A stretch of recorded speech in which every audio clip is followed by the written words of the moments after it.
Good morning to one and last క్లాస్లో adsorption అనేటువంటి concept గురించి డిస్కస్ చేసామండి. Adsorption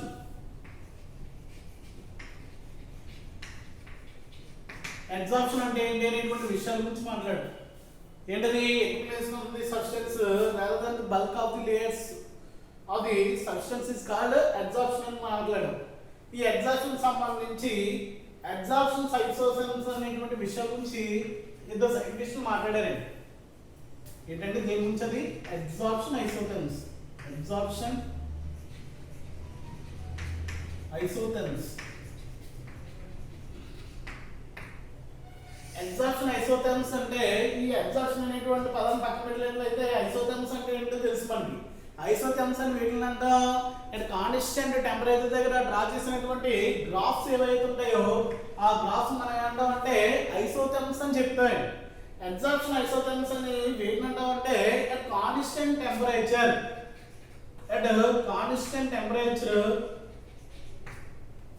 the amount of absorbed gas absorption కి and pressure కి ఉన్నటువంటి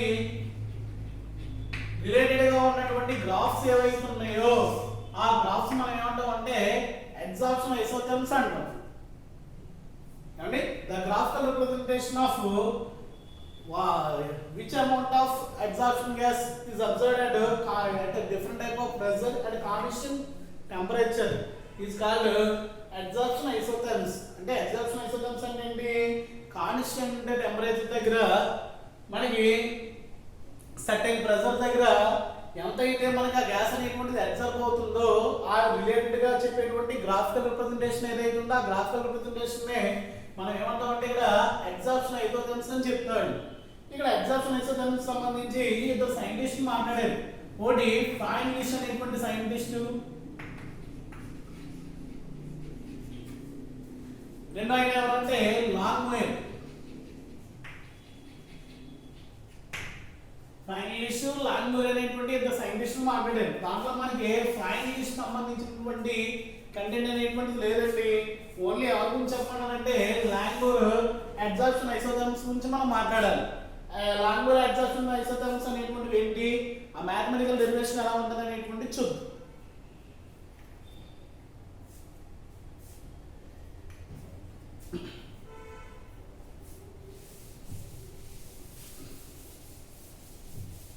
Here Langmuir adsorption isotherms.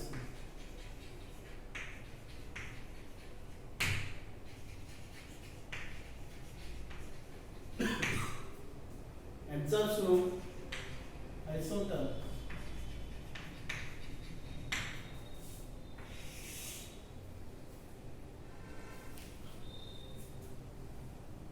ఇక్కడ ఏమంటాడంటే the amount of gas is absorbed at a solid at a different type of pressure అనేటువంటిది చూసినట్లయితే relation x/m equal to bp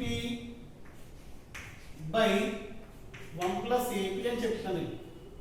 ఇది mathematical గా ఆయన డిరైవ్ చేసినటువంటి ఒక ఎక్స్ప్రెషన్. ఇక్కడ bp ఇవన్నీ ఏంటనేటువంటి దాన్ని చూసినప్పుడు x/m అంటే ఇది mathematical relation. x/m means the amount of gas is absorbed. The amount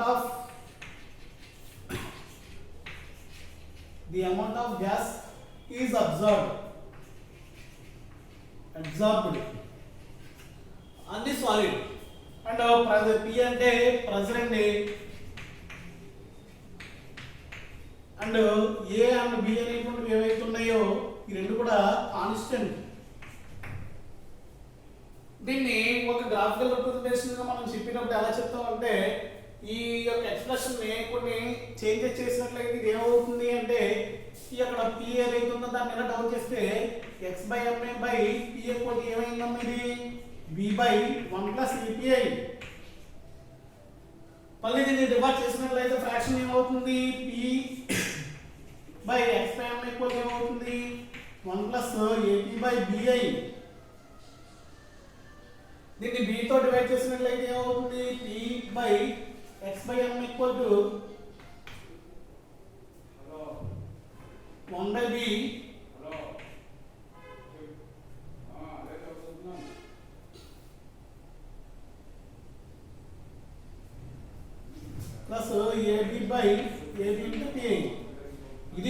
మనకి ఎలా ఉందంటే దీన్ని కొద్దిగా రీఅరేంజ్ రాసినట్లయితే ఎలా ఉంటుంది P/x/m equal to a/b into p plus 1/b కింద ఉంది.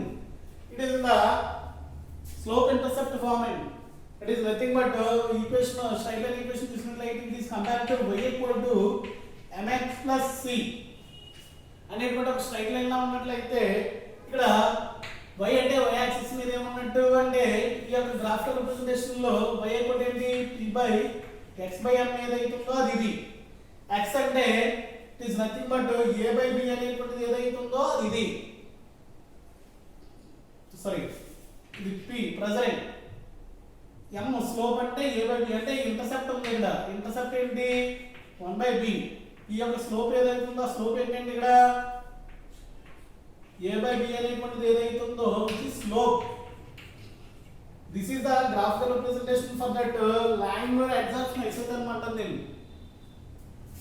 లాంగ్వేర్ ఈక్వేషన్ సంబంధించి ఇలా ఉంటుంది. లాంగ్వేర్ అడ్జార్ప్షన్ ఐసోథర్మ్స్ అనేటువంటిది చెప్పినట్లయితే ఆయన ఏం మాట్లాడుతున్నాడు అంటే given the relationship expression of the adsorbance of the gas at pressure is related to like this, that is x/m equal to అన్నాడు bp/1 plus ap అంటున్నాడు. దాన్ని సమ్ మోడిఫికేషన్ చేసినట్లయితే నీకు y equal to mx plus c అనేటువంటి formation లో తీసుకొచ్చినట్లయితే ఈ graphical representation వచ్చి మనకి ఈ రకంగా వచ్చింది. ఇది దీనికి సంబంధించి నీకు ఈ ఈక్వేషన్ అనేటువంటిది ఎలా వచ్చింది అనేటువంటిది ఎక్స్ప్లెయిన్ చేయలేను. x/m అనేటువంటిది bp/1 plus ap అనేటువంటిది మనం ఎలా వచ్చిందని చూసినట్లయితే డెరివేషన్ ఆఫ్ లాంగ్వేర్ అడ్జార్ప్షన్ ఐసోథర్మ్ అనేటువంటి కంటెంట్ లో తెలుస్తుంది. డెరివేషన్ అది ఎలా ఉంటుందో ఒకసారి చూద్దాం.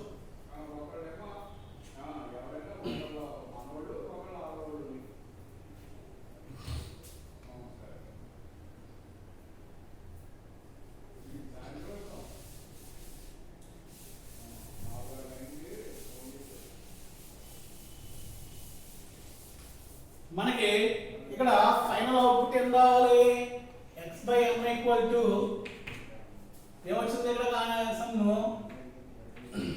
bp/1 ప్లస్ ap రావాలి అంతే కదా. రావడానికి లాంగ్వేర్ అబ్జార్ప్షన్ లో rate of absorption rate of desorption అనేటువంటిది ఇక్కడ చూసినట్లయితే ఇక్కడ అబ్జార్బెన్స్ ఆఫ్ ది గ్యాస్ అనేటువంటిది ఎప్పటి వరకు జరుగుతుంది అంటే యూనిలేయర్ గా ఫామ్ అయ్యే వరకు జరుగుతుంది. దీంట్లో కొన్ని విషయాలు ఉన్నాయండి లాంగ్వేజ్ చెప్పినటువంటి దాంట్లో. అబ్జార్ప్షన్ ప్రాసెస్ అనేటువంటిది ఎప్పటి వరకు జరుగుతుంది absorption carried out until unimolecular layer formation. Unimolecular layer formation వరకు జరుగుతుందంట. జరిగి తర్వాత రేట్ ఆఫ్ అబ్జార్ప్షన్ అనేటువంటి దేనికి ప్రపోర్షనల్ ఉంటుందంటే రేట్ ఆఫ్ అబ్జార్ప్షన్ దేనికంటే ప్రెజర్ కి ప్రపోర్షనల్ గా ఉంటది. అండ్ అన్అబ్జార్బ్డ్ ఏ surface area unabsorbed surface area ఈ రెండింటికి ఎలా ఉంటదంటే ప్రపోర్షనల్ గా ఉంటదండి. Rate of absorption is proportional to pressure and unabsorbed surface area proportional గా ఉంటుందని చెప్తున్నాడు. తర్వాత రేట్ ఆఫ్ డిసార్ప్షన్ అనేటువంటిది డిసార్ప్షన్ అది అబ్జార్ప్షన్ రేట్ ఆఫ్ డిసార్ప్షన్ అనేటువంటి దేనికి ప్రపోర్షనల్ గా ఉంటుందంటే అబ్జార్బ్డ్ సర్ఫేస్ ఏరియాకి ప్రపోర్షనల్ గా ఉంటుందండి. అబ్జార్బ్డ్ సర్ఫేస్ ఏరియాకి ప్రపోర్షనల్ గా ఉంటుంది. ఇప్పుడు దీన్ని మ్యాథమెటికల్ గా మనం చూసినట్లయితే ఎలాగా రేట్ ఆఫ్ అబ్జార్ప్షన్ అనేటువంటిది ప్రెజర్ ప్రపోర్షనల్ గాను అన్అబ్జార్బ్డ్ సర్ఫేస్ ఏరియాకి ప్రపోర్షనల్ గాను ఉంటుందని చెప్తున్నాడు. రేట్ ఆఫ్ డిసార్ప్షన్ అనేటువంటిది అబ్జార్బ్డ్ ఏరియా ఏదైతే ఉందో దానికి ప్రపోర్షనల్ గా ఉందని చెప్తున్నాడు. దీన్ని మ్యాథమెటికల్ గా తీసుకుందామండి. ఎలా తీసుకొచ్చామంటే ఇంకో rate of absorption first suppose మనం తీసుకునేటువంటి సర్ఫేస్ ఏరియా 1 యూనిట్ అయినట్లయితే అనేటువంటిది 1 యూనిట్ అయినట్లయితే రేట్ ఆఫ్ అబ్జార్ప్షన్ చూద్దాం. రేట్ ఆఫ్ అబ్జార్ప్షన్ అనేటువంటిది ఏమవుతుంది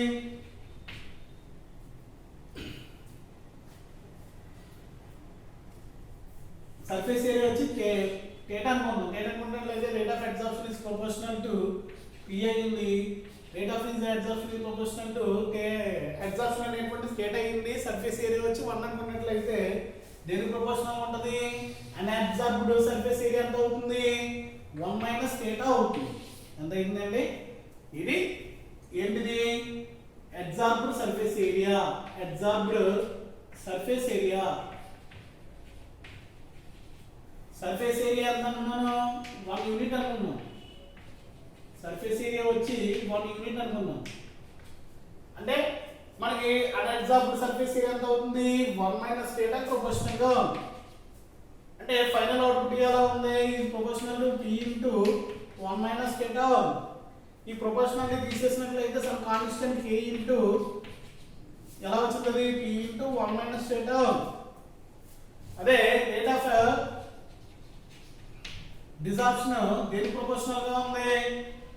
proportional to absorbed surface area. ఎంతండి? theta. దీని కాన్స్టెంట్ తో తీసినట్లయితే k2 అనుకున్నట్లయితే theta i, k2 theta i. That is nothing but equal. మనకేం తెలుసు? at the equilibrium position rate of absorption is equal to the rate of desorption. ఎక్కడిది? at equilibrium. at equilibrium rate of absorption equal to rate of desorption.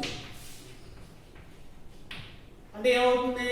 k1 into p into 1 minus theta అనేప్పుడు దేనికి సమానమైంది? k2 into theta i. దాని నుంచి మనకి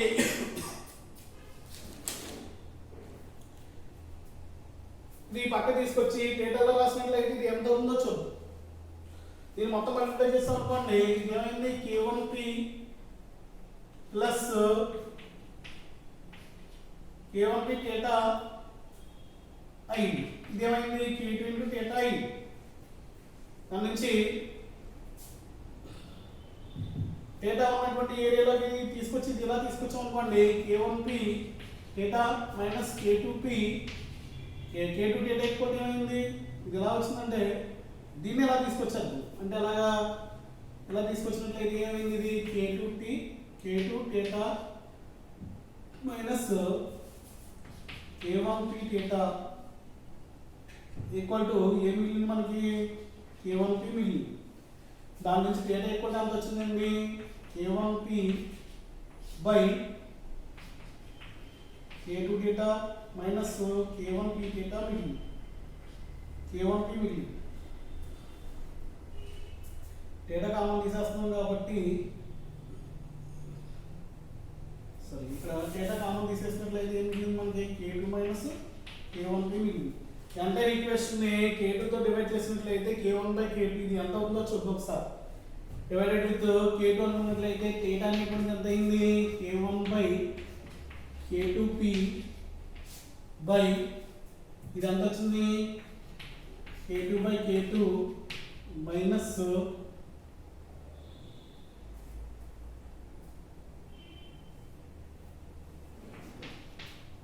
k1 by k2 pi. ఆ k1 by k2 అనేటువంటిదో constant గా మనం execute చేసుకున్నట్లయితే sorry ఇక్కడ ఇది మైనస్ కదండి. ఈ మైనస్ ఎలా వచ్చినట్లయితే ఎంత అవుతుందంటే ప్లస్ అవుతుంది. ప్లస్ అయ్యి k1 by k2 equal to other constant ఏకం తీసుకుందాం. ఏకం తీసుకున్నట్లయితే ఎంత అవుతుందో చూద్దాం. theta ఈక్వల్ టు ఎంత అయింది? ap by a plus api. ఇది ఒక ఈక్వేషనల్ గా ఉంది. కానీ x బై m అనేటువంటి దేనికి ప్రపోర్షనల్ గా ఉంది? theta ప్రపోర్షనల్ గా ఉంది. x by m is proportional to theta అనుకున్నట్లయితే x by m equal to అవుతుంది some constant k3 into theta i. అంటే దీని నుంచి x by m equal to ఏమొచ్చింది? k3 ఇంటూ theta అంటే ఎంత వచ్చింది? ap by a plus ap వచ్చింది.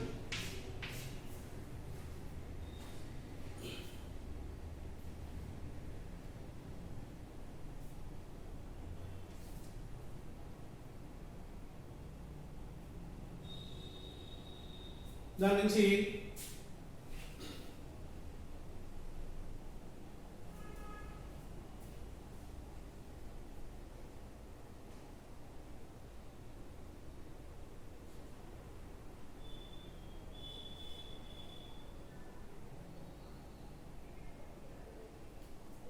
సారీ ఇక్కడ 1 వస్తుంది కదండి 1 ఇక్కడ 1 వచ్చింది ఇక్కడ a3 ఇంటూ a ఏదైతే ఉందో దాన్ని b అనుకున్నట్లయితే x బై n ఈక్వల్ ఏమొచ్చింది bp బై 1 ప్లస్ cp వచ్చింది ఇదే కదా ఏమండి మ్యాథమెటికల్ రిలేషన్స్ సంబంధించి మనకి ఫైనల్ గా రావాల్సింది ఏంటి ఇది మనకు వచ్చింది కూడా ఏంటి ఇది ఫైనల్ లిస్ట్ ఎగ్జాక్షన్ ఐసోథర్మ్ ఏదైతే ఉందో అది సంబంధించి అంటే దీనికి సంబంధించి ఏమంటున్నాడు ఈక్విలిబ్రియం దగ్గర రేట్ ఆఫ్ అబ్జార్ప్షన్ అనేటువంటిది రేట్ ఆఫ్ డిసార్ప్షన్ కి సమానం అంటున్నాడు రేట్ ఆఫ్ అబ్జార్ప్షన్ అనేటువంటి దేనికి ప్రపోర్షనల్ గా ఉంటుంది ప్రెషర్ ప్రపోర్షనల్ గా ఉంటుంది అన్ సర్ఫేస్ కి అన్ అబ్జార్బ్డ్ సర్ఫేస్ ఏదైతే ఉందో దానికి ప్రపోర్షనల్ గా ఉంటుంది అలాగే తీసుకున్నాం సర్ఫేస్ ఏరియా మొత్తం వచ్చి యూనిట్ తీసుకున్నట్లయితే అబ్జార్బ్డ్ సర్ఫేస్ ఏరియా ఎంత ఉన్న టేన్ అనుకున్నట్లయితే అన్ అబ్జార్బ్డ్ సర్ఫేస్ ఏరియా ఎంత అవుతుంది 1 minus theta i an absorbed surface area ఎంత అయింది 1 మైనస్ theta i ఇప్పుడు దానికి సంబంధించి ఎలా ఉంది రేట్ ఆఫ్ అబ్జార్ప్షన్ అనేటువంటి p ప్రపోర్షనల్ ఉంది 1 మైనస్ theta ప్రపోర్షనల్ ఉంది రెండింటి నుంచి p into 1 minus theta proportional ఉంటుంది మనం కాన్స్టెంట్ తీసుకున్నట్లయితే దీనికి సమానం అదే రకంగా k1 అనేటువంటిది తీసుకున్నట్లయితే ఇలా వచ్చింది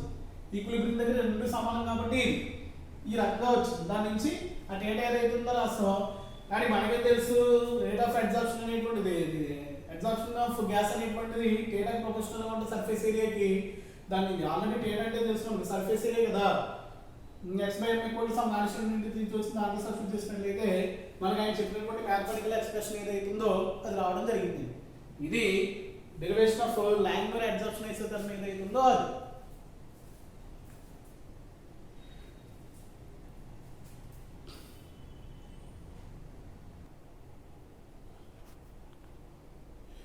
ఇంకా అబ్జార్ప్షన్ యొక్క అప్లికేషన్ చూసినట్లయితే ఎక్కడ వాడతారంటే ఇన్ ప్రిజర్వేటివ్ వాక్యూమింగ్ అందులో వాక్యూమ్ అనేటువంటిది మొత్తం ఎంటీ చేయడానికి ఈ యొక్క అబ్జార్ప్షన్ ప్రాసెస్ అనేటువంటిది వాడతాం ఎందుకంటే ఎంత క్లీన్ చేసినా సరే ఏదో వల్ల గాలి ఉంటుంది ఆ గాలి చేయడానికి అక్కడ చార్కోల్ అనేటువంటి ప్లేస్ చేసినట్లయితే అక్కడ ఉన్నటువంటిది మొత్తం అంతా కూడా దేని బయట అవుతుంది చార్కోల్ బయట దట్ మీన్స్ అబ్జార్బ్ అవుతుంది అప్పుడు అక్కడ వాక్యూమ్ అనేటువంటిది ఎక్కువగా క్రియేట్ అవుతుంది సెకండ్ ఏంటంటే గ్యాస్ మాస్క్ ఫస్ట్ సపోజ్ ఎవరైతే బొగ్గల్లో ఉంటారో వాళ్ళని హార్మ్ఫుల్ గ్యాసెస్ అనేటువంటివి లోపలికి వెళ్ళకుండా మాస్కులు ఉంటాయి ఇప్పుడు ఆల్రెడీ మనం వాడుతున్నటువంటి మాస్కులే కదా ఇప్పుడు మనం ఉన్నటువంటి సిచ్యువేషన్ ఏంటంటే కరోనా గురించి ఏం చేస్తున్నాం వైరస్ అనేటువంటి లోపలికి వెళ్ళకుండా మాస్క్ మనం ధరిస్తున్నాం అదే టైప్లో బొగ్గు గనుల్లో ఉండేటువంటి వాళ్ళు హార్మ్ఫుల్ గ్యాసెస్ అనేటువంటి లోపలికి వెళ్ళకుండా మాస్కులు తయారు చేస్తారు ఆ మాస్కుల్లో అబ్జర్వ్ అవుతుంది పైన వచ్చి గ్యాస్ అనేటువంటిది తర్వాత హాట్ వాటర్ ఏదైతుందో ఆ వాటర్ని సాఫ్ట్ వాటర్గా కన్వర్ట్ చేయడానికి తర్వాత క్యూరింగ్ డిసీజెస్ కొన్ని